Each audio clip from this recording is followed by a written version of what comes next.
मेरे प्यारे सभी आईटीआई वाले साथी जो आज इस वीडियो को देख रहे हैं, तो आज मैं आपको बताऊंगा कि जो हम आईटीआई से अप्रेंटिस करते हैं तो इस अप्रेंटिस में कौन कौन सी सुविधाएं मिलती हैं और कौन कौन की सुविधाएं इसमें नहीं मिलती हैं। और अगर ये सुविधाएं हमें अपनी फैक्ट्री की तरफ से मिलती हैं तो उन सुविधाओं को मिलने में हमें क्या दिक्कत हो सकती है, और जो सुविधाएं हमें नहीं भी मिलती हैं तो उनको हम बाहर से उन सुविधाओं को कैसे ले सकते हैं, कितना रुपया हमारा खर्चा होगा, उसमें हम कैसे क्या करेंगे। यानी कि आईटीआई से रिलेटेड जो जो भी हमारे काम हैं, जो जो भी ज़रूरतें हैं, जो हमें चाहे फैक्ट्री से मिलें या हमें मार्केट से मिलें, उनसे रिलेटेड आज हम बात करेंगे, जिससे क्वेश्चन भी रहेंगे, आंसर भी रहेंगे।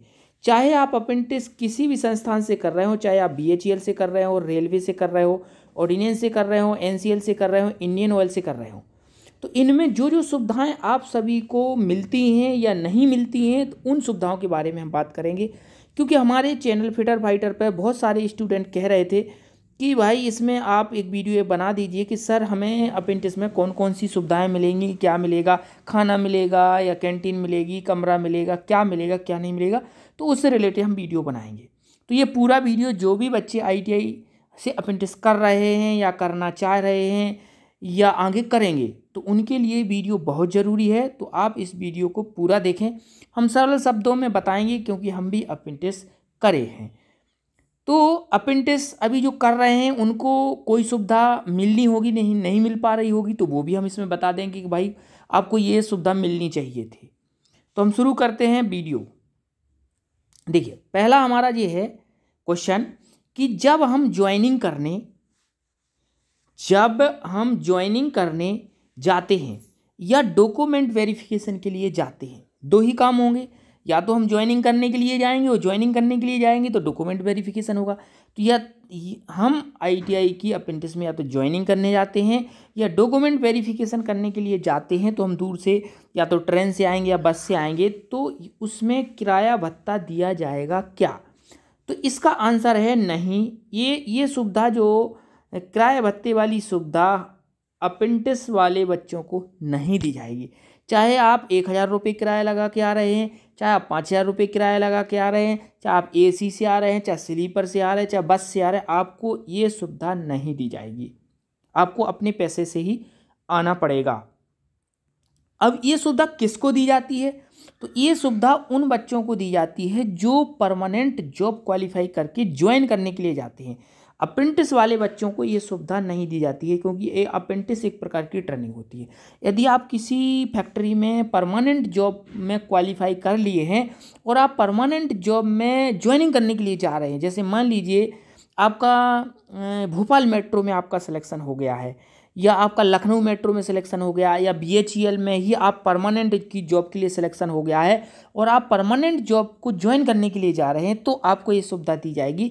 अन्यथा ये सुविधा किसी को नहीं मिलती है।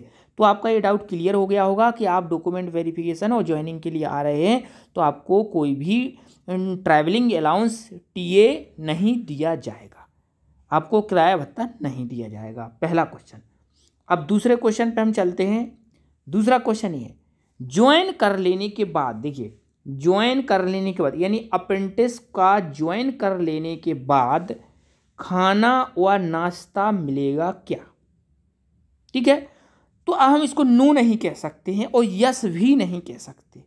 अभी क्या बात है कि नो भी नहीं कह सकते, यस भी नहीं कह सकते, तो मैं इसको बताता हूँ।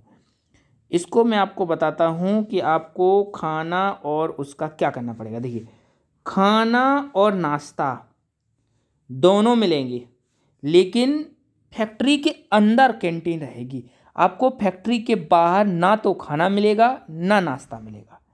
फैक्ट्री के बाहर आपको अपने खाने की, अपने नाश्ते की व्यवस्था खुद करनी पड़ेगी, वो अपने पैसे से।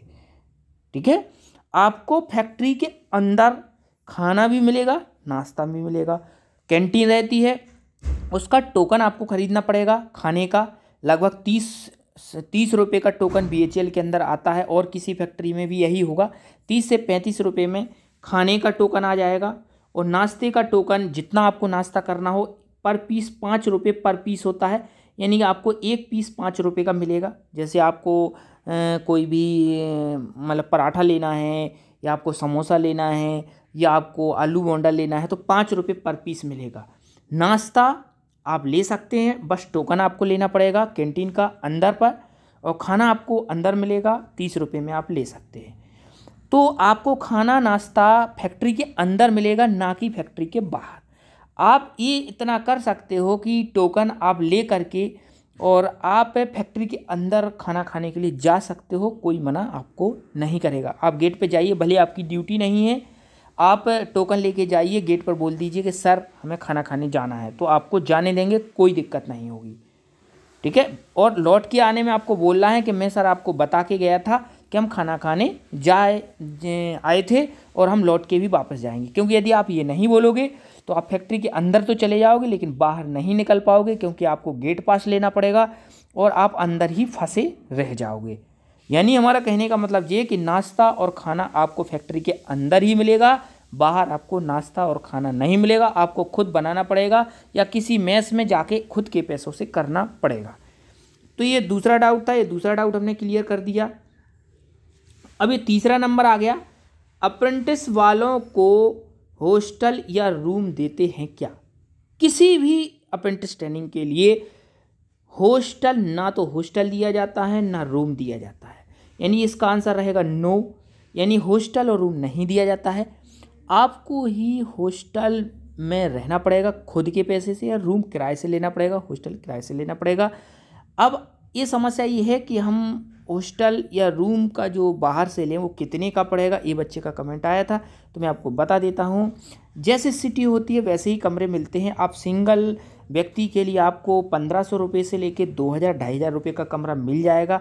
आप चाहें तो 1500 का भी ले सकते हैं, 2000 का भी ले सकते हैं, 2500 का ले सकते हैं। आपको फिर कमरे की कोई लिमिट नहीं होती, आप 20,000 रुपये का भी कमरा ले सकते हैं, 25,000 रुपये का कमरा भी ले सकते हैं। लेकिन मैं ITI की लेवल के हिसाब से बोल रहा हूँ कि 1500 रुपये में नॉर्मली एक बच्चे के रहने के लिए कमरा मिल जाएगा, ठीक है ना। तो ये मैं आपको बता दिया हूँ कि ना हॉस्टल मिलेगा ना रूम मिलेगा, और कमरा अलग अलग सिटी पे डिपेंड करेगा। आप बहुत अच्छे इलाके में लोगे तो 5000 का कमरा मिलेगा, थोड़े मीडियम इलाके में लोगे तो 2000 का मिल जाएगा, थोड़ा दूर ले लोगे, थोड़ा वैसी जगह पे, थोड़ा कम हाई फाई जगह पे लोगे तो 1500 रुपये में मिल जाएगा। ये अपनी रिक्वायरमेंट के हिसाब से लेना है आपको।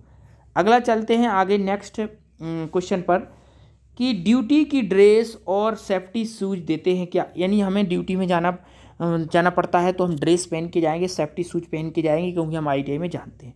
तो देखिए, ड्यूटी की ड्रेस आपको खुद लेना पड़ेगी, कपड़ा खुद खरीदना पड़ेगा, सिलाई का पैसा किसी संस्थान में मिलता है, जैसे हमारा BHEL है, वो सिलाई का पैसा अवेलेबल करा देता है, लेकिन ड्रेस आपको खुद ही खरीदनी पड़ेगी। अब आपको ड्रेस कौन सी खरीदनी है? तो जब आप ITI अप्रेंटिस करने जाओगे, आप HRD में ज्वाइन करोगे, तो वहाँ पर ड्रेस का कलर बता दिया जाता है कि ड्रेस आपको किस कलर की लेनी है, कलर कोड आपको बता दिया जाएगा। तो ड्रेस आपको खुद खरीदने, सिलाई दी जाएगी।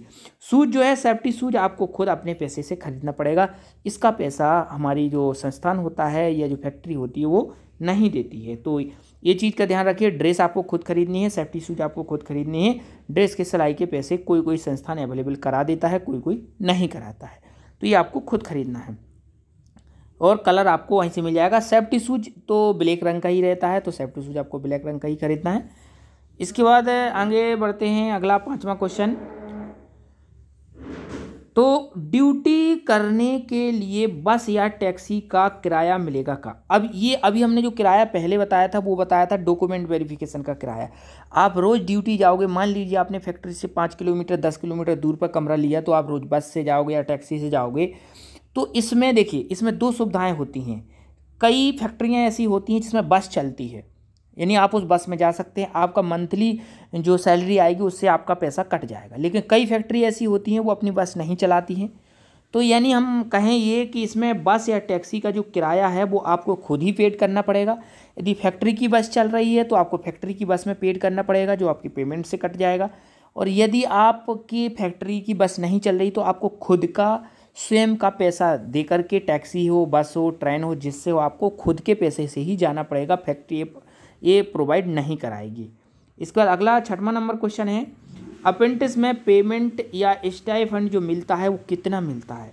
तो देखिए, जब आप अभी ज्वाइन करोगे तो आपका एक नोटिस रहेगा, एक स्टैंप रहेगा, उस पर आपसे साइन कराए जाएंगे कि आपको 7,500 या 8,500 रुपया प्रति माह दिया जाएगा। ऐसा एक आपको अभी ज्वाइनिंग कराते समय एक पेपर मिलेगा, उसमें उस पेपर में आपका वो होगा एग्रीमेंट साइन कि आपको मंथली 7,500 रुपये पर मंथ पे रखा गया है और आप इसमें कोई केस नहीं करेंगे, आपको इतना ही पैसा दिया जाएगा, कोई भी ट्रैवलिंग अलाउंस नहीं दिया जाएगा, आपको कोई परमानेंट जॉब का दावा नहीं करेंगे। तो ये केस आपका एक एग्रीमेंट रहेगा, तो उसमें 7,500 लिखा रहेगा तो आपको 7,500 मिलेगा, 8,500 लिखा रहेगा तो आपको 8,500 रुपये मिलेगा।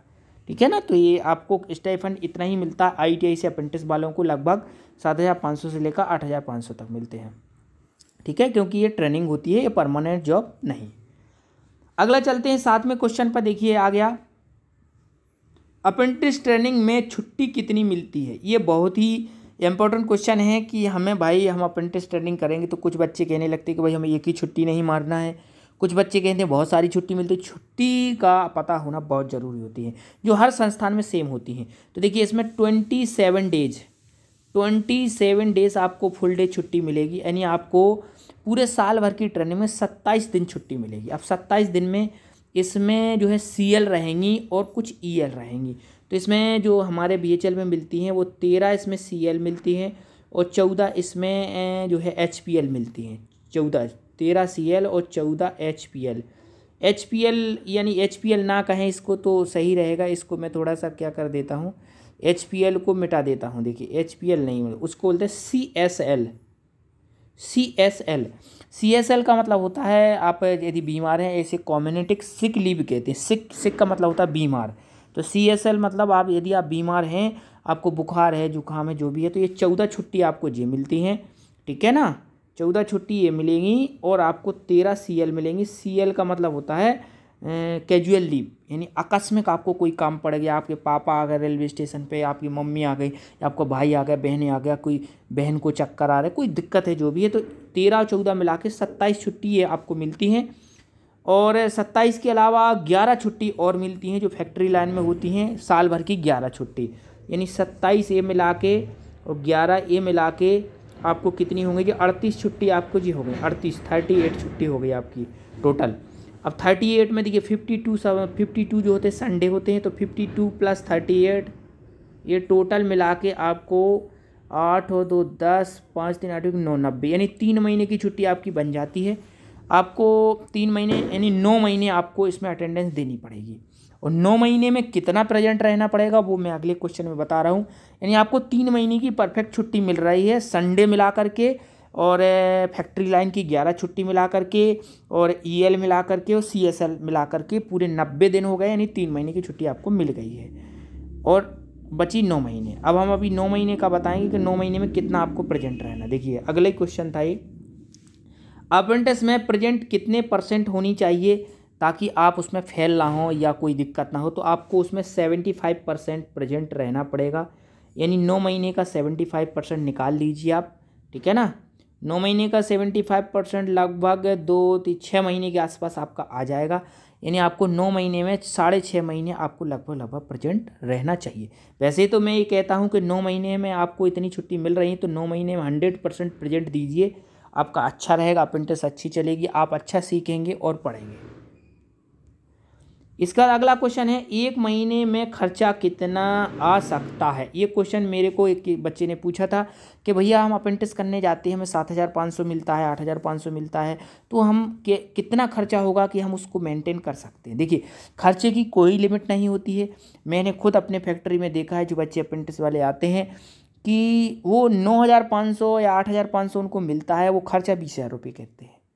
ठीक है, तो खर्चे की कोई लिमिट नहीं है, वो घर से अरबपति करोड़पति हैं तो वो खर्चा कर रहे हैं, पर हमें अपने हैसियत के हिसाब से खर्चा करना है।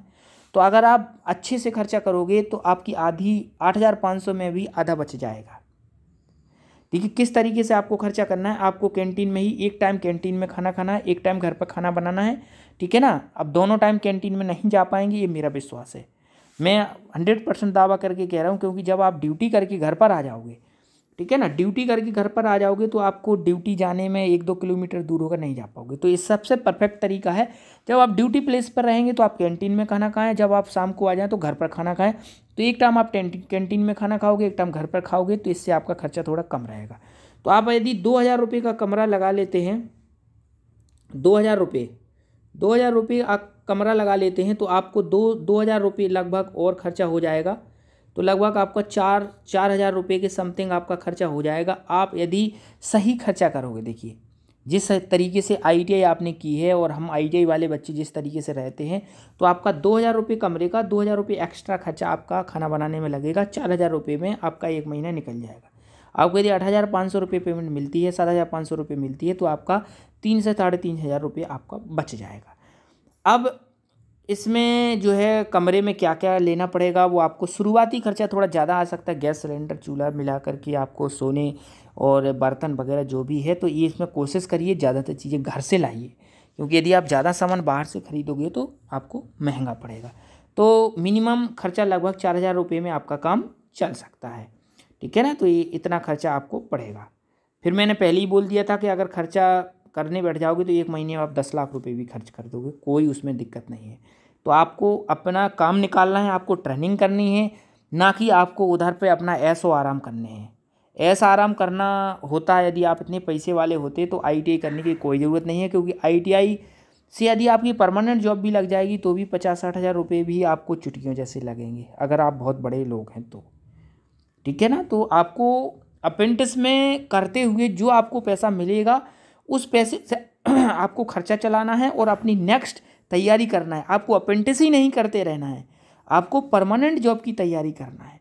तो आप अप्रेंटिस के खर्चे को, अप्रेंटिस के पैसे से खर्चा निकालिए और उसी टाइम में आप पढ़ाई को मैनेज करिए। तो ये खर्चे का मैंने आपको बता दिया। अगला क्वेश्चन है लास्ट, जो अप्रेंटिस करने के बाद कोई नौकरी मिलने का मौका रहेगा क्या। ये बहुत सारे बच्चे पूछते हैं कि भैया हमने BHL से अप्रेंटिस की, हमने NCL से अप्रेंटिस की, तो क्या जब हम अप्रेंटिस इस संस्थान से करते हैं BHL से, तो क्या BHL वाले परमानेंट करने में कुछ नंबर देते हैं या हमें फ़ोन करके कुछ कहते हैं, क्या ऐसा कोई सर्कुलर आता है या कोई ऐसा नियम है, रूल्स है कि भाई हमने BHL से अप्रेंटिस की तो हम परमानेंट हो जाएंगे। तो दोस्तों ऐसा कोई नियम तो नहीं है, लेकिन इसमें एक प्लस पॉइंट है। ऐसा नियम नहीं है लेकिन एक प्लस पॉइंट है। नियम नहीं है ऐसा इसमें कोई कि आपने यदि BHL से अप्रेंटिस की तो BHL में परमानेंट हो जाओगे, या NCL से की तो NCL में परमानेंट हो जाओगे, इंडियन ऑयल में परमानेंट हो जाओगे, या रेलवे में परमानेंट हो जाओगे, ऐसा कुछ भी नहीं है। लेकिन इसका एक प्लस पॉइंट मैं बताऊँगा। सबसे पहले तो देखिए, जैसे कोई संस्थान होता है, जैसे मान लीजिए हम BHL को देख लेते हैं, तो BHEL में यदि आपने अप्रेंटिस की है, मान लीजिए 2023 से 24 में आपने अप्रेंटिस की और BHL में कोई वैकेंसी नहीं आई है, तो कोई आपको कितना बड़ा से बड़ा अधिकारी हो आपको परमानेंट नहीं कर सकता है। सबसे पहले तो इसमें वैकेंसी निकलनी चाहिए, इसमें BHL में वैकेंसी आनी चाहिए, NCL में वैकेंसी आनी चाहिए। फिर उस वैकेंसी में आपको अपनी दम पर पेपर निकालना पड़ेगा, उसमें आपका अप्रेंटिस का कोई भी प्लस पॉइंट नहीं रहेगा, आपको अपनी दम पर पेपर निकालना पड़ेगा। इसके बाद आपका थोड़ा सा प्लस पॉइंट आता है। वो कहाँ आता है प्लस पॉइंट? वो ये आता है कि यदि आपने BHL में 1 साल अप्रेंटिस की है तो आपसे थोड़ा सा अधिकारियों का लगाव हो जाता है। अब वो लगाव कब होता है? यदि आपने अप्रेंटिस में जाके लड़ाई दंगा की, किसी को गाली गलौज किया, तो आपसे लगाव नहीं होगा। यदि आपने अच्छे से अप्रेंटिस की, आपने अधिकारियों से अच्छा तालमेल बना के रखा, आपको सारे लोग जानने लगे, तो जब आपका इंटरव्यू होगा या आपका स्किल टेस्ट होगा तो वहाँ आप बोलोगे कि हमने BHL से अप्रेंटिस की है, तो आपसे थोड़ा लगाव हो जाएगा। ये लिखित में नहीं होता है, ये आपका ये मानसिक रूप से होता है, तो आपसे लगाव सा हो जाएगा। तो उसमें थोड़ा स्किल टेस्ट या इंटरव्यू वगैरह में थोड़ा सा जो वाइवा होता है उसमें थोड़ा सा लगाव हो जाएगा, उसमें थोड़ा प्लस पॉइंट मिल जाएगा। तो ये रहता है, इतना प्लस पॉइंट रहता है कि आपने जिस संस्थान से अप्रेंटिस की, आपका बिहेवियर यदि अच्छा है तो आपको उसमें थोड़ा सा प्लस पॉइंट मिल जाएगा वाइवा में, स्किल टेस्ट में। तो ये जानकारी इतनी जो आप सभी लोगों ने पूछी थी, तो मैंने वो जानकारी सभी लोगों को बता दी अभी। इसके बाद भी यदि कोई दिक्कत हो आप लोगों को कि अप्रेंटिस में से रिलेटेड, वैसे तो मैंने क्वेश्चन सारे छांट के इसमें रख दिए, यदि अभी भी दिक्कत है तो आपका ही चैनल फिटर फाइटर चैनल है जो ITI से रिलेटेड समस्याओं को बताता रहता है, तो आप हमारे फिटर फाइटर चैनल पर कमेंट कर सकते हैं। मैं हर कमेंट को रोज़ पढ़ता हूँ, रोज़ जवाब देता हूँ। यदि आप नए हैं ITI से रिलेटेड जानकारी लेने वाले इस चैनल पर, तो चैनल फिटर फाइटर को सब्सक्राइब करें, वीडियो को लाइक करें और बेल आइकन जरूर दबाएं, क्योंकि हम कोई भी वीडियो यदि अपलोड करें तो आप तक आवाज़ के साथ पहुंच सके, आपको पता चल सके कि वीडियो में कुछ ना कुछ हमारे पास जानकारी आ रही है फिटर फाइटर चैनल की तरफ से। तो आज के लिए इतना ही। जय हिंद, जय भील, जय भारत।